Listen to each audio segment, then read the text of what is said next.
vous invite de tourner dans vos Bibles, dans l'Évangile selon Luc. Je ne sais pas si vous avez entendu parler cette semaine de cette histoire d'un jeune homme qui est décédé, d'un jeune homme de l'âge de 26 ans, de ce que j'ai lu, dénommé John Chow, je pense qu'on le prononce comme ça.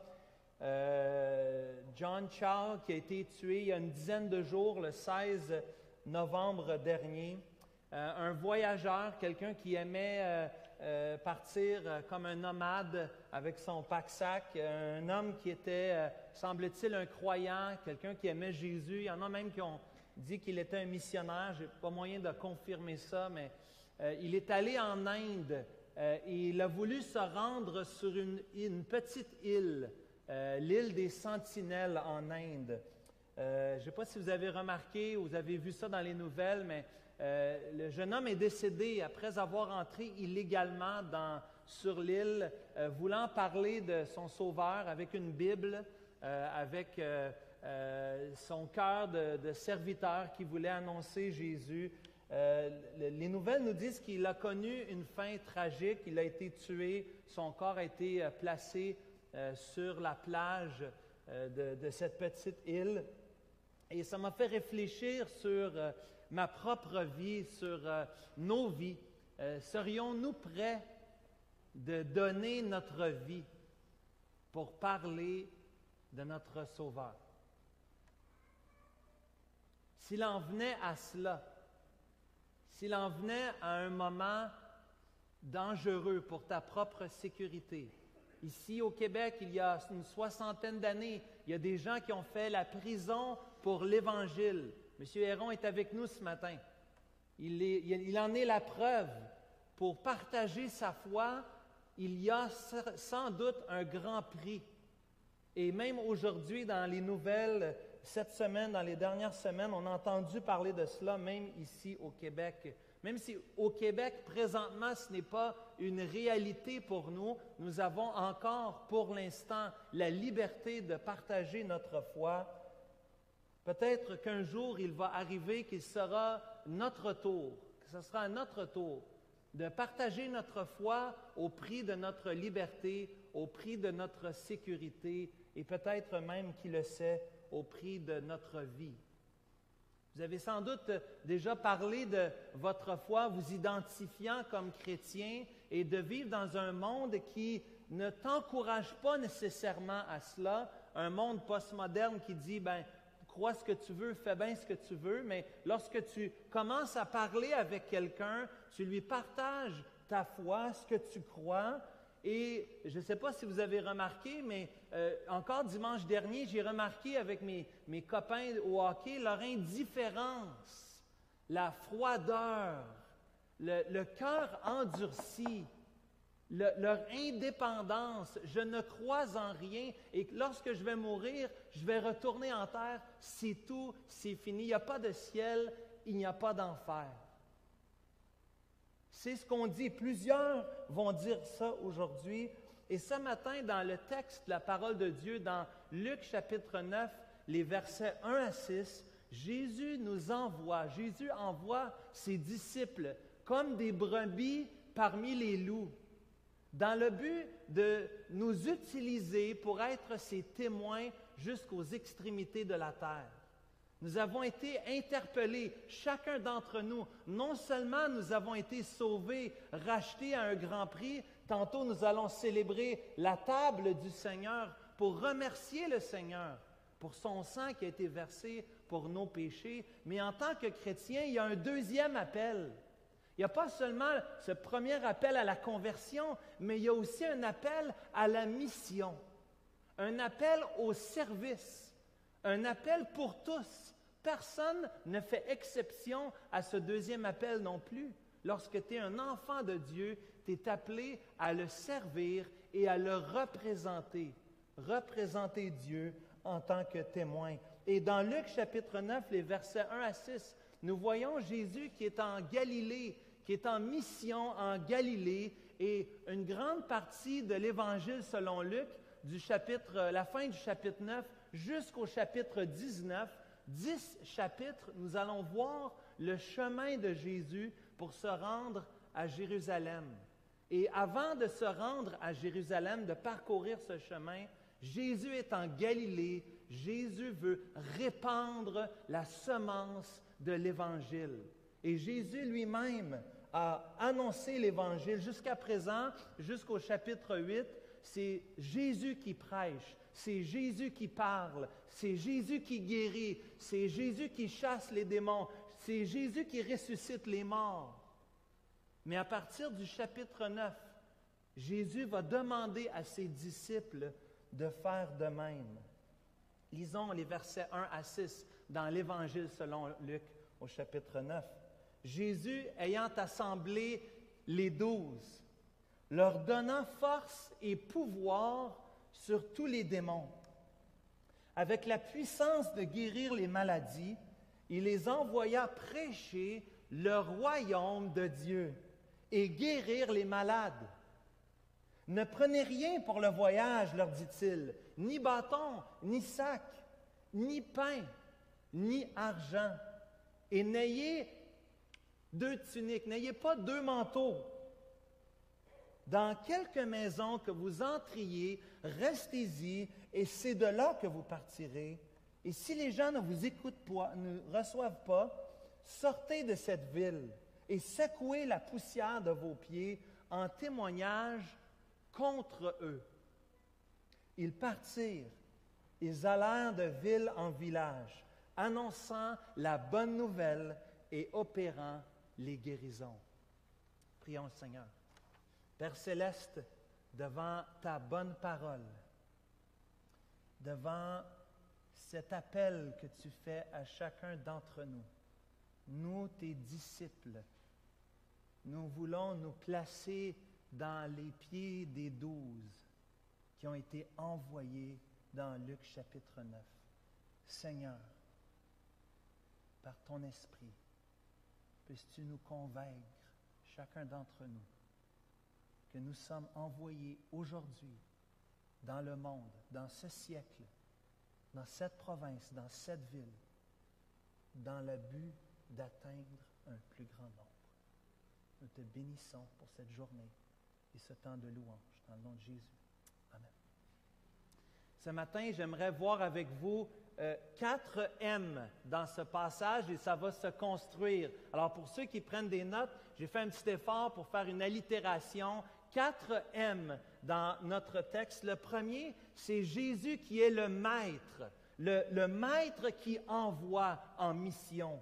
Ici, nous voyons cette illustration, cette idée du travail. Lorsque tu es à ton travail, lorsque tu es avec tes collègues de travail, il se peut que tes collègues te demandent de t'aider pour faire quelque chose, pour accomplir une tâche. Lorsqu'on travaille avec d'autres, on a besoin d'aide des fois. Et des fois, on est pris un peu entre les demandes d'autrui et les demandes de notre patron, n'est-ce pas?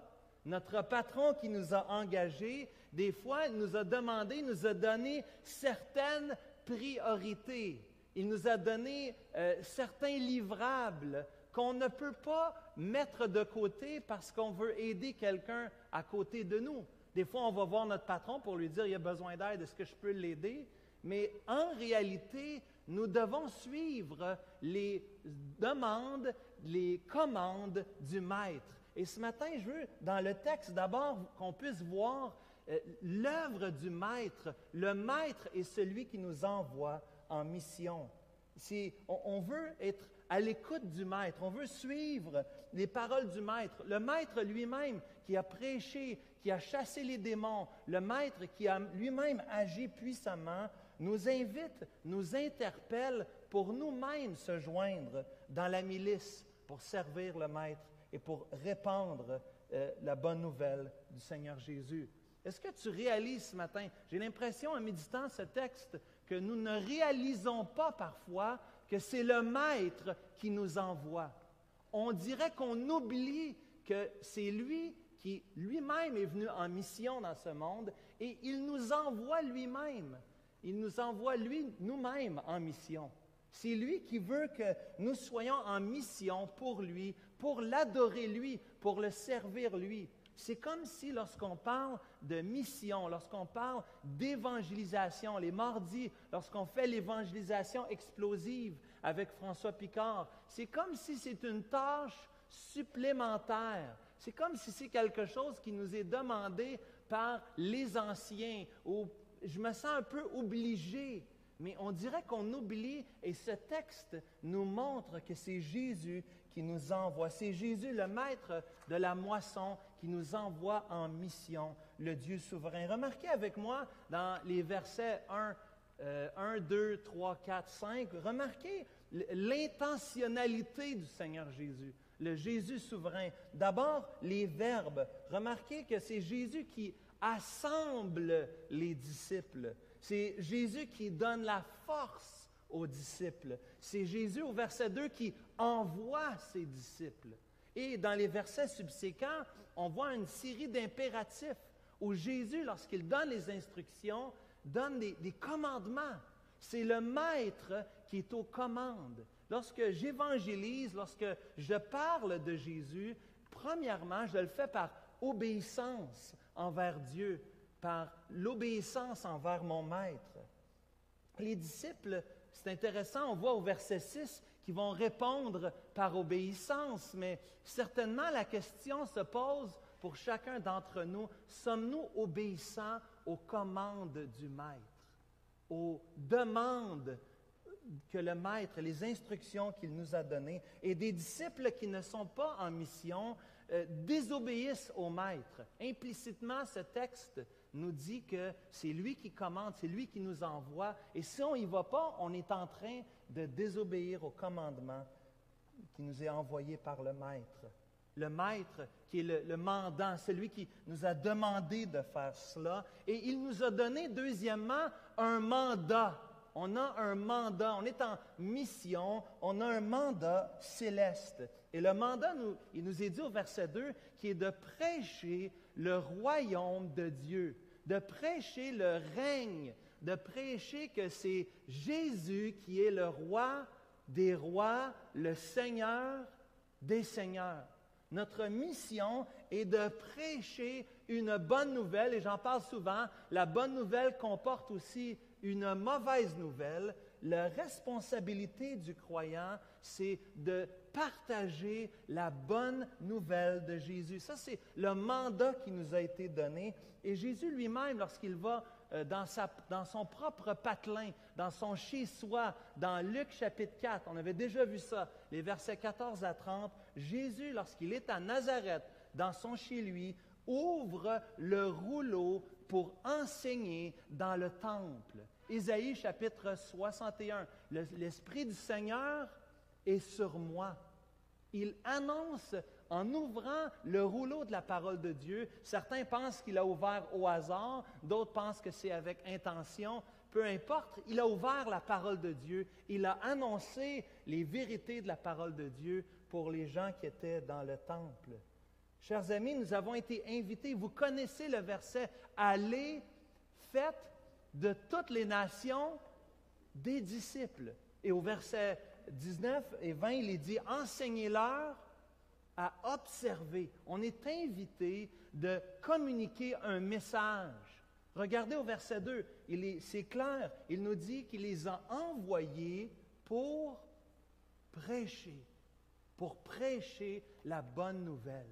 On est des preachers, on est tous invités à parler de la vérité que Dieu nous proclame dans sa parole. On est tous invités. On ne peut pas dire c'est réservé pour les évangélistes de l'Église. C'est réservé pour les leaders, les anciens ou les diacres de l'Église. L'évangélisation, c'est l'affaire de tous.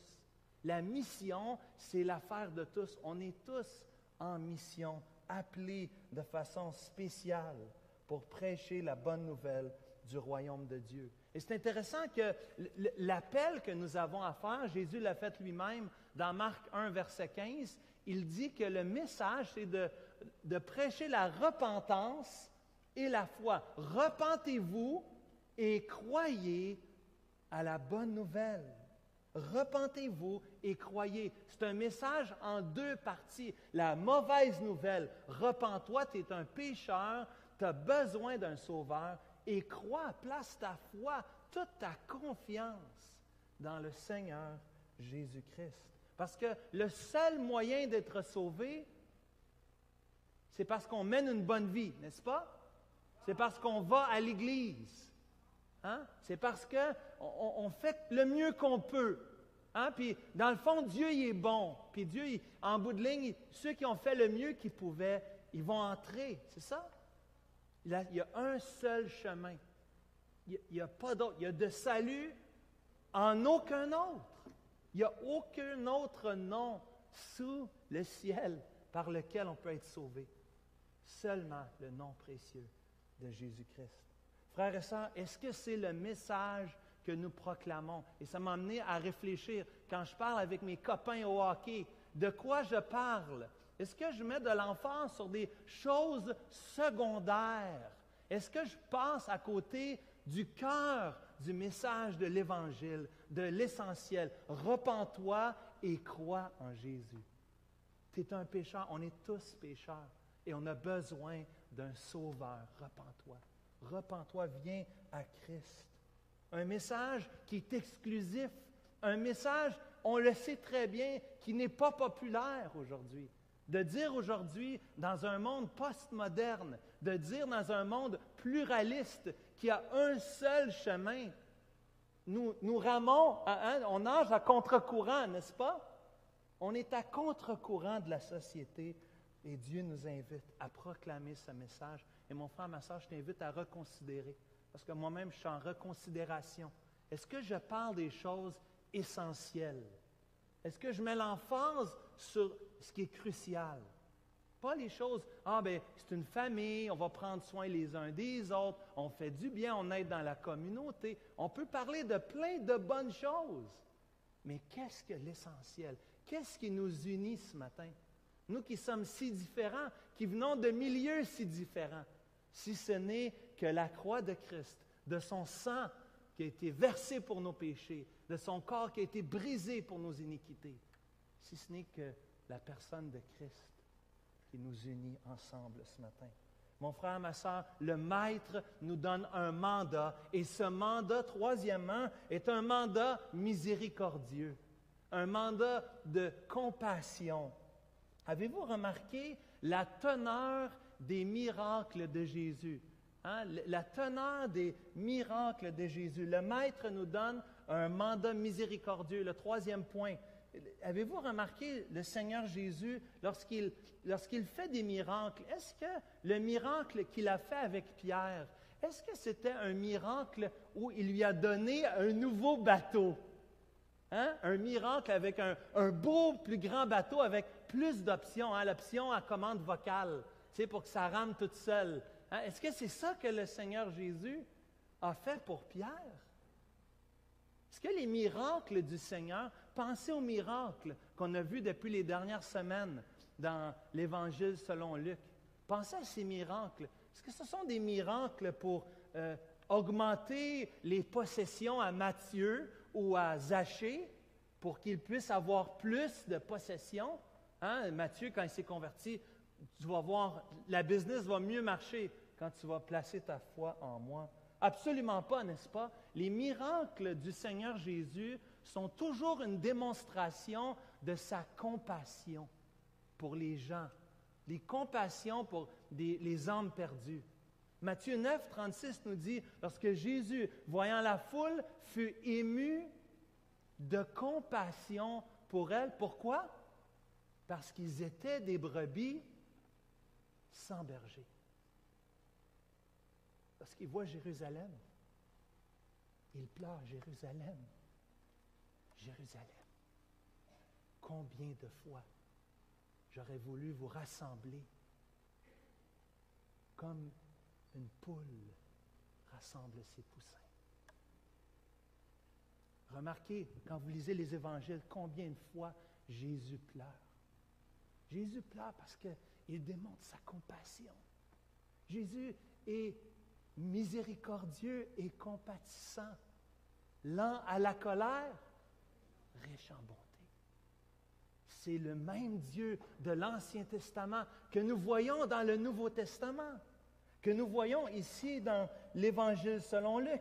Allez dans Luc chapitre 4, on va juste en voir quelques-uns. Lorsque Jésus chasse le démon dans Luc chapitre 4, les versets 31 à 37, on va juste tourner ensemble, juste se rappeler.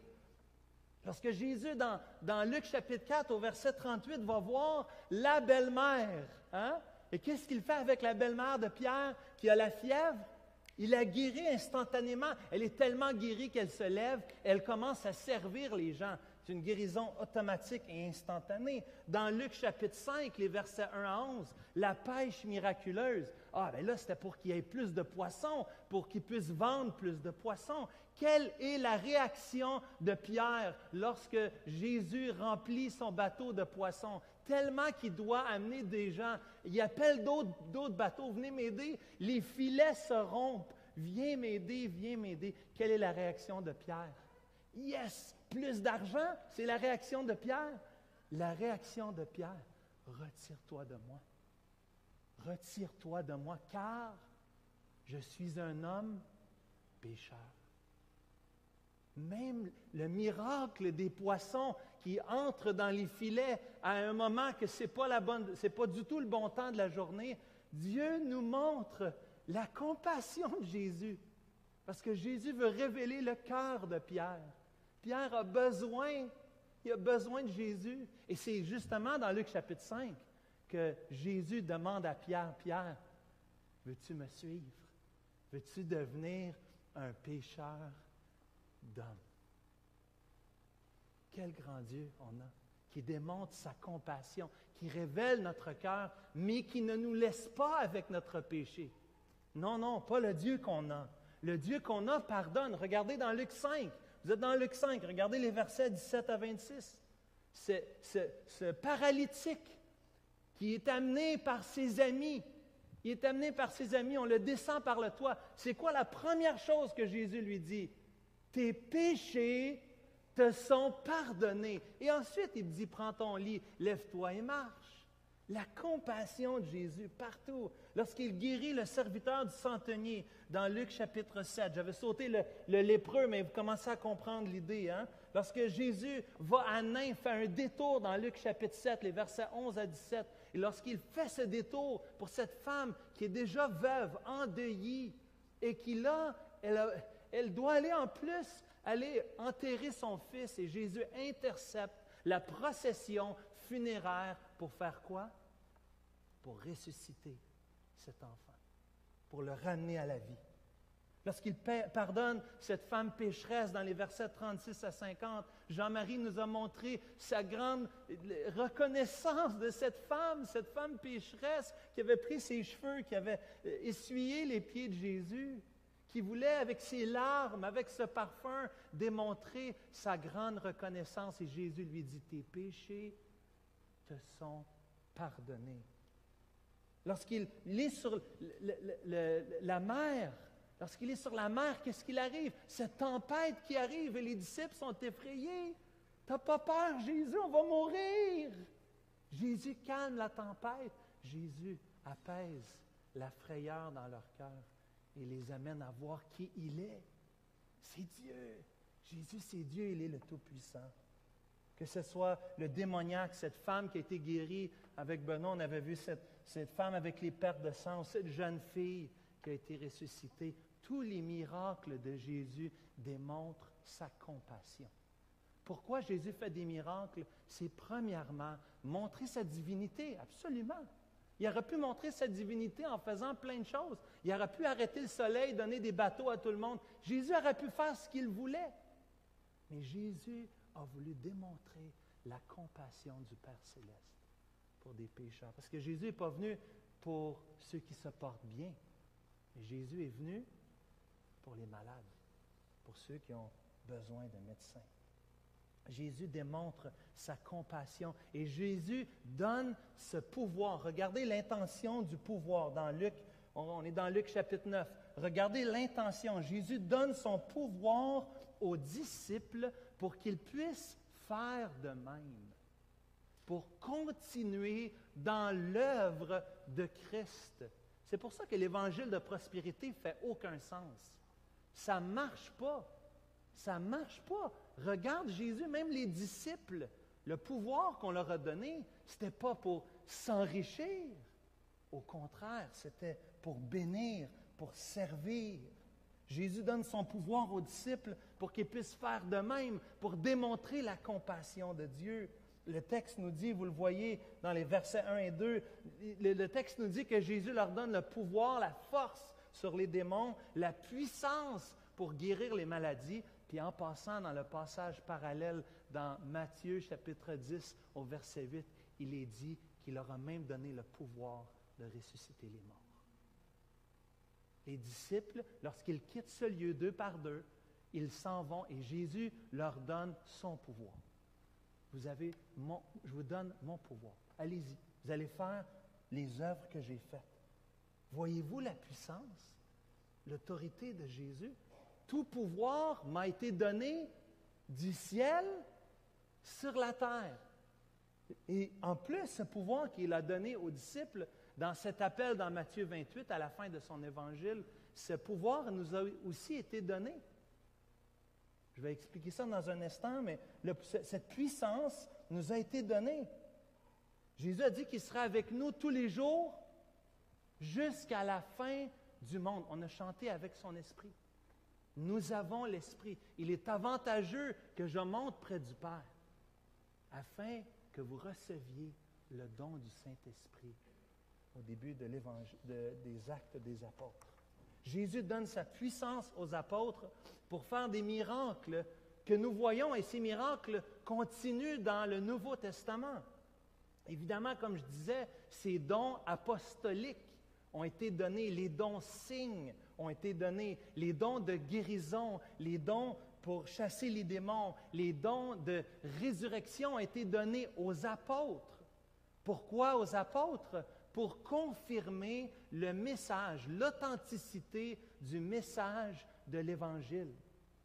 Pour prouver que c'est vrai. Ils n'avaient pas le privilège que nous avons aujourd'hui d'avoir une Bible dans nos mains. Nous, peu importe ce qu'on entend, peu importe ce qu'on voit, on le prend et on le passe par le filtre de la parole de Dieu. Et on voit ce qui est vrai de ce qui est faux. On est capable de comparer les paroles d'une personne, les gestes d'une autre personne par la parole de Dieu. On est capable de dire aujourd'hui, ça c'est vrai et ça ce n'est pas vrai, parce que nous avons la vérité dans nos mains. Mais ici, on est à une époque où la parole de Dieu n'est pas répandue comme nous l'avons aujourd'hui. Elle n'est même pas écrite encore. Les récits de la vie de Jésus, le début de l'Église dans le livre des Actes, les lettres, les épîtres pastorales et les épîtres envoyées dans des églises, et ensuite l'Apocalypse de Jean, ce n'est pas écrit à ce moment-là. Comment confirmer que le message est véridique, que le message est authentique? On a besoin de signes, on a besoin de prodiges pour prouver l'authenticité du message. Aujourd'hui, nous ne sommes pas des apôtres. Les anciens n'ont pas l'autorité apostolique des 12. Et c'est pour ça qu'aujourd'hui, on ne voit pas de la même façon le Dieu qui chasse les démons et qui avait les apôtres qui guérissaient les malades et qui ressuscitaient les morts. Ce n'est pas la même chose parce qu'on n'est pas dans la même époque. Mais frères et sœurs, on n'est pas en train de dire que Dieu n'est pas vivant. On n'est pas en train de dire ici que Dieu n'agit pas. On n'est pas en train de dire que nos prières sont en vain. Nos prières seraient vaines. Au contraire, nous avons l'Esprit de Christ.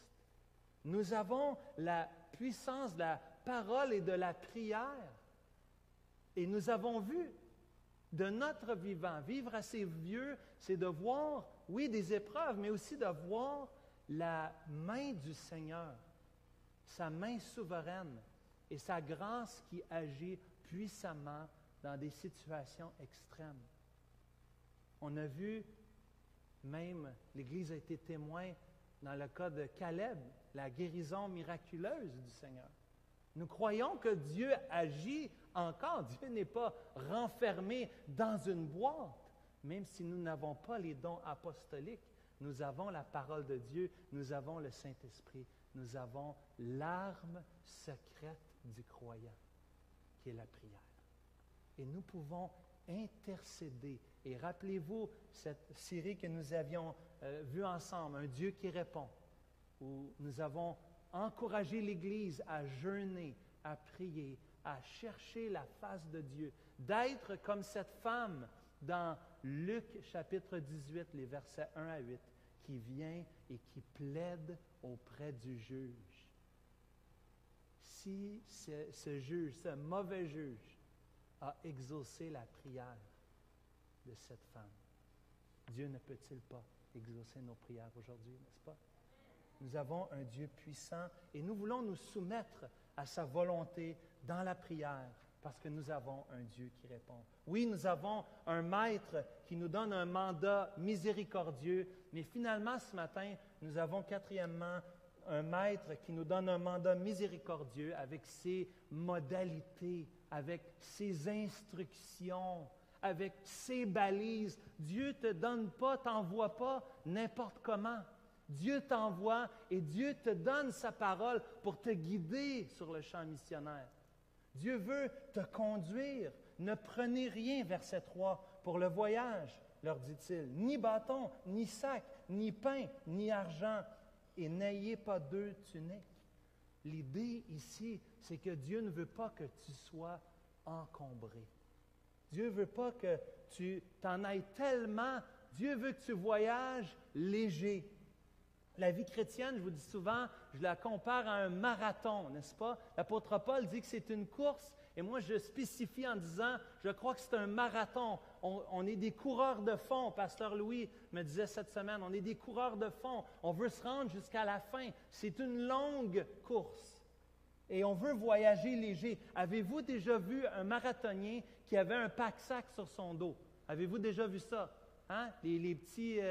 des fois, c'est des gens de l'Éthiopie, là, souvent, c'est eux qui gagnent, le Kenya. Ils courent, hein, ils sont tout petits. Ils n'ont pas, écoute, les vêtements qu'ils ont, il y en a qui courent nu-pieds. Écoute, c'est le plus léger, le plus simple possible. Et ça court pendant longtemps.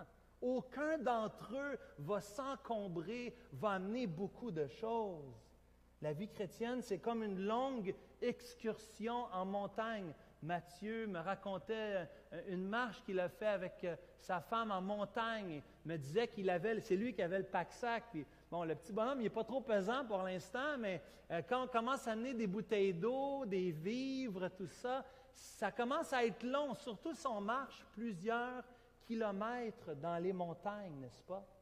On ne veut pas s'embarrasser. Paul dit, il n'est pas d'un soldat qui s'embarrasse des affaires de la vie. Et je ne parle pas juste de ton garage ou mon garage qui est embarrassé, plein de choses. Je ne parle pas de ça, mais je parle de préoccupations qui prennent de l'espace mental, qui nous empêchent de voyager léger et de servir le Seigneur. Malheureusement, nous sommes tellement encombrés dans nos vies. Il y a tellement d'autres choses qui sont rentrées dans notre vie et qui sont devenues malheureusement des priorités. Et si tu veux savoir quelles sont tes priorités, ce n'est pas très compliqué. Fais ton budget, ressors tes dépenses des derniers mois et tu vas voir quelles sont tes priorités. Regarde ton agenda, regarde l'usage de ton temps. L'usage de ton temps va dire quelles sont tes priorités. Ce n'est pas très compliqué, n'est-ce pas? Paul dit, si nous avons la nourriture et le vêtement, cela nous suffira. C'est drôle comment aujourd'hui, ça prend tellement d'autres choses pour nous suffire. On voyage léger, on ne veut pas s'encombrer dans les modalités du Seigneur parce qu'on veut marcher par la foi. On marche par la foi. Ici, Jésus est en train de dire aux disciples, « Faites-moi confiance, marchez par la foi. » Le Fils de l'homme n'avait pas de lieu où reposer sa tête. Il n'y en avait pas de maison. Jésus, s'il y a quelqu'un qui vivait en dépendance du Père, c'était Jésus. Et Jésus invite ses disciples de faire de même. Prends pas trop d'affaires, prends pas trop de choses. Fais-moi confiance. fais confiance que si tu es dans l'œuvre de Dieu, si tu accomplis la mission, le mandat de Dieu, que Dieu va pourvoir les moyens, les moyens. Si Dieu est vraiment au centre de notre vie, le psaume 112 nous dit, « Nous ne craignons point les mauvaises nouvelles, son cœur est ferme, confiant en l'Éternel. » Notre confiance est en lui. Notre confiance demeure, se repose en lui.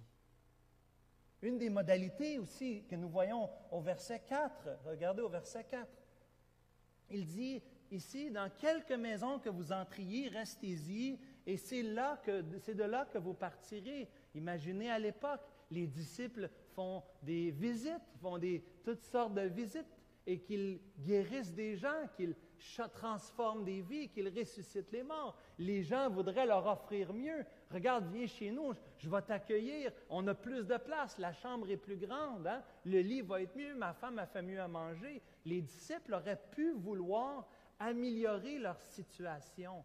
Et Jésus leur dit, tu t'en vas à une place et tu restes là. Reste là pendant que tu sers. Ne cherche pas ton confort. Oh, ça c'est une idole du 21e siècle au Québec, n'est-ce pas?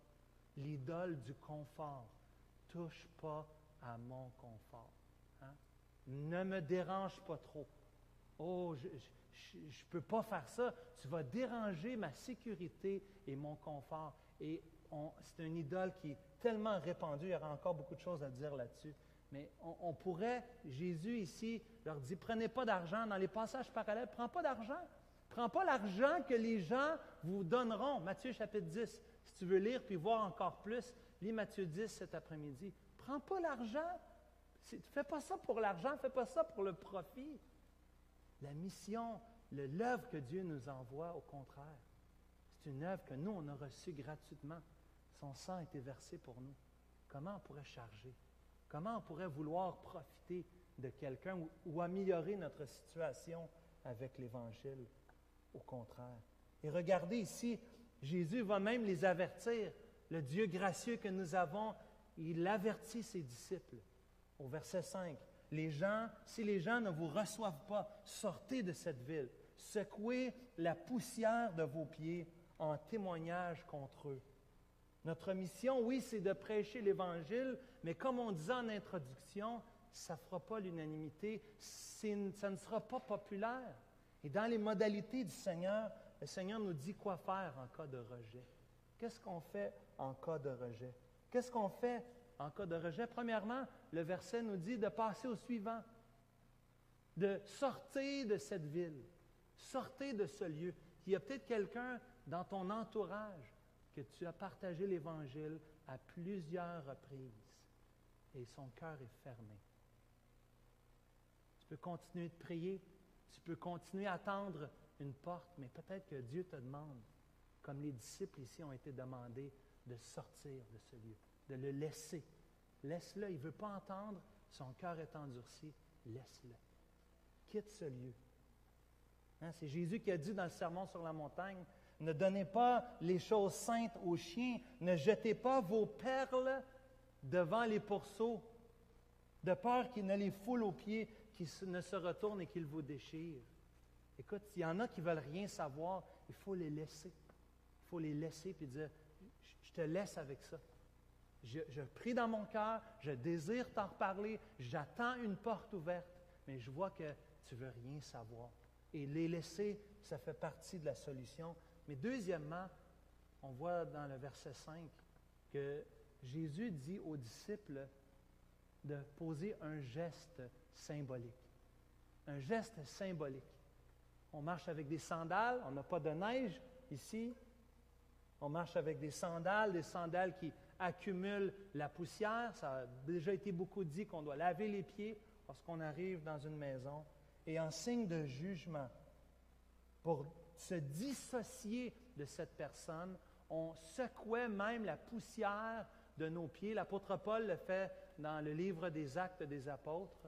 De la même façon, il secoue la poussière de ses pieds. Je ne veux même pas partir d'ici avec votre poussière. C'est un jugement. C'est de déclarer à la personne, dire, regarde, tu attires un jugement contre toi-même. C'est ta vie qui en joue. C'est ta vie qui est en jeu, ultimement. Jésus nous a avertis, s'ils m'ont persécuté, ils vous persécuteront aussi. Je vous envoie comme des brebis parmi les loups. Jésus ne se compte pas d'histoire. On n'a pas un message triomphaliste. Tu m'écoutes ce matin et tu te dis, Nick, combien de fois j'ai parlé du Seigneur? Combien de fois je l'ai dit? Combien de fois? Puis on m'a rejeté, puis je n'ai pas aimé ça, je l'ai pris personnel. Jésus est en train de te dire, ils m'ont persécuté, ils vont vous persécuter. Attendez-vous pas à autre chose, mais continuez de le faire. Continuez de le faire par la foi. Par la foi, parce que Dieu veut encore sauver. On le croit de tout notre cœur, que Dieu veut encore sauver un peuple nombreux dans cette ville. Si Dieu ne voulait plus sauver personne sur la planète Terre, mon frère, ma sœur, ça serait déjà le retour du Seigneur. S'il n'y avait plus d'élus à aller chercher, le travail serait complété. On serait avec le Maître. On serait avec nos bien-aimés qui nous ont devancés. Ce serait fini. Mais si nous sommes encore en vie, si nous respirons encore aujourd'hui, Dieu nous invite de suivre le Maître, le Seigneur Jésus, avec la puissance de son Esprit, pour répandre cette bonne nouvelle jusqu'aux extrémités de la terre. En conclusion, mon frère, ma sœur, vous savez que le verset 6 s'est vraiment réalisé. Vous savez que le verset 6, Luc chapitre 9, verset 6, les disciples, ils sont allés, ils ont prêché la bonne nouvelle, ils ont confirmé le message par des miracles, par des guérisons, et que l'Évangile, 2000 ans plus tard, s'est rendu jusqu'à nous aujourd'hui. Parce que d'autres disciples de Jésus qui ont dit, Luc chapitre 9, versets 1 à 6, c'était pas juste pour eux, c'est pour toi aussi. C'est pour vous, c'est pour nous. C'est notre message. Nous devons, l'urgence est telle que nous devons proclamer ce message jusqu'aux extrémités de la terre. Comme ce jeune homme, John Chow, qui s'est rendu sur une petite île avec le désir d'amener l'Évangile, même en Inde, aux sentinelles, à ceux qui avaient besoin du Seigneur Jésus. C'est le temps des fêtes. Dans un mois aujourd'hui, c'est Noël. Dans un mois, on va, plusieurs d'entre nous, être avec des bien-aimés. Des hommes, des femmes, des enfants qu'on aime. Notre famille. Peut-être des collègues de travail, des amis. On va se retrouver. C'est un grand temps de célébration, n'est-ce pas? Tu es invité. Tu es invité aujourd'hui devant la parole de Dieu, de prendre le mandat que le Maître t'a donné, ce mandat miséricordieux, de compassion, en allant voir les perdus et de suivre la volonté du Seigneur, de leur parler du Dieu merveilleux qu'il est. Nous avons ici, en tant qu'Église, le désir de parler de Jésus. Nous avons une soirée le 7 décembre. Vous êtes invités. Mais ce serait dommage de venir seul. Ce serait merveilleux de trouver un ami, un voisin, un collègue, de l'amener pour les jeunes qui êtes là, peut-être l'amener au Super Vendredi. Cette soirée-là, le 7 décembre, il va y avoir une activité, une étude pour les enfants, mais aussi un témoignage ici pour les adultes. Ce serait merveilleux de venir ici et d'amener quelqu'un pour entendre la bonne nouvelle de Jésus-Christ. Frères et sœurs, sur vos bancs ce matin, vous avez vu aussi ces signets, l'heure de la bonne nouvelle, des frères bien-aimés. Je connais 2 de ces 4 frères personnellement. C'est des amoureux de Jésus. Ils veulent parler du Seigneur. Ils feraient n'importe quoi pour qu'ils puissent annoncer l'Évangile et que des gens se tournent vers lui. Pourquoi pas peut-être suggérer à quelqu'un, tu as déjà vu cette émission-là? VTL, c'est un poste connu. Va voir la bonne nouvelle selon l'Évangile, selon Marc. Tu as l'occasion de le faire ce matin.